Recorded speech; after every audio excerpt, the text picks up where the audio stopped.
Et salut à tous les amis et bienvenue dans ce tout nouveau 2 Minutes Academy, let's go!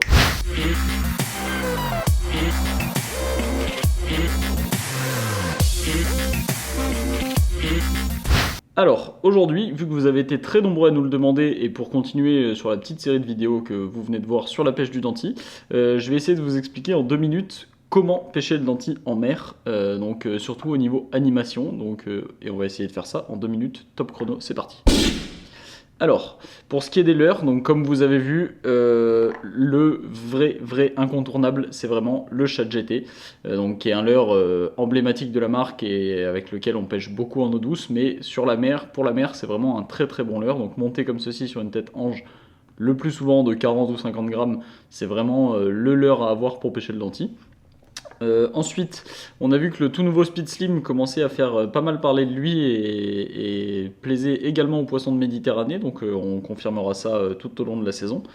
Et un leurre qu'il ne faut pas oublier, surtout pour les pêches d'été, donc quand les dentis sont sur les orphies, tous ces poissons un peu longilignes comme ça, c'est le Fire Eel. Donc voilà, l'été c'est vraiment un leurre qui se démarque dans la gamme et qui marche très bien aussi sur le denti. Donc ça c'est pour les leurres, mais ça vous l'avez vu dans toutes les vidéos qu'on a fait.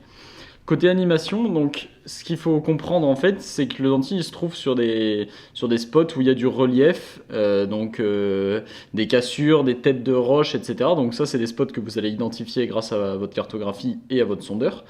Et donc pour nous, le but, c'est de pêcher sur ces zones-là, en dérive, donc pour rester le plus discret possible. Donc en fait, je vais vous la faire simple, c'est que s'il y a un rocher ici, que la dérive est dans ce sens-là, il faudra placer votre bateau ici pour pouvoir dériver sur le spot en toute discrétion. Donc ce qu'on fait, c'est que en première partie de dérive, on pêche en général en traction. Donc pourquoi? Donc on est ici, votre pierre est ici, ou votre cassure ou autre. Donc vous allez jeter vers le caillou, laisser descendre votre leurre au fond, donc c'est ça qui est un petit peu compliqué, donc vraiment sentir le fond, donc c'est important d'avoir des cannes très résonantes, et dès que votre leurre va arriver au fond, vous allez récupérer le mou, faire une grande traction, donc là vous le voyez sur ces images, on fait vraiment des très grandes tractions, ensuite on récupère la bannière, on accompagne le leurre jusqu'à ce qu'il retouche le fond, donc il va retoucher le fond puisque vous allez vers le leurre, vers l'endroit où vous allez lancer. Et dès qu'il retouche le fond, hop, on refait une traction et ainsi de suite. Et donc restez très attentif à la phase de descente parce que 90% des touches on les prend à ce moment-là. Donc voilà, le leurre va saturer au moment de la traction, donc il va vraiment monter très vite dans la couche d'eau, donc ça va attirer le prédateur et le denti pour le coup. Et au moment où il va redescendre tout doucement en papillonnant, c'est là que le poisson va venir s'en saisir. Donc ça c'est pour la pêche en traction.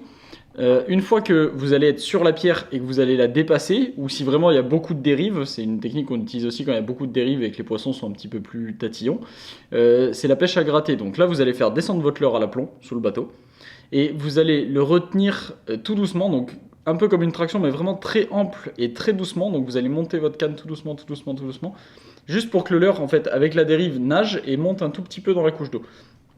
Et hop, vous le laissez redescendre. Donc là, c'est une technique où il faut avoir le pick-up ouvert assez régulièrement pour redonner du fil. Donc la pêche à gratter, soit pick-up ouvert, soit en casting. Pour le coup, c'est vraiment la technique où ça va très bien en casting, puisqu'on a un contrôle continu de la descente. Et hop, on gratte vraiment le fond. Donc on le fait décoller de 1 mètre, même pas. Hop, on le maintient un petit peu au-dessus du fond et on le laisse redescendre. Et vraiment, c'est une pêche à gratter. Donc on va gratter derrière la dérive tout doucement.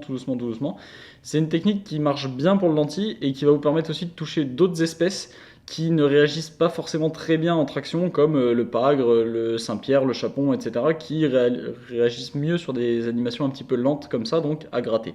Donc ça, c'est vraiment les deux techniques qui vont vraiment bien. Et depuis 2-3 ans, là, on a essayé un truc, c'est de la pêche en linéaire, donc à vraiment réserver sur des petits fonds, donc on va dire en dessous de 25 mètres. Au lieu de jeter devant la dérive ou derrière la dérive, on va jeter un petit peu en diagonale. Donc c'est-à-dire qu'on va se décaler de la pierre, on va jeter sur la pierre, ou derrière la pierre à l'idéal si c'est des postes assez petits.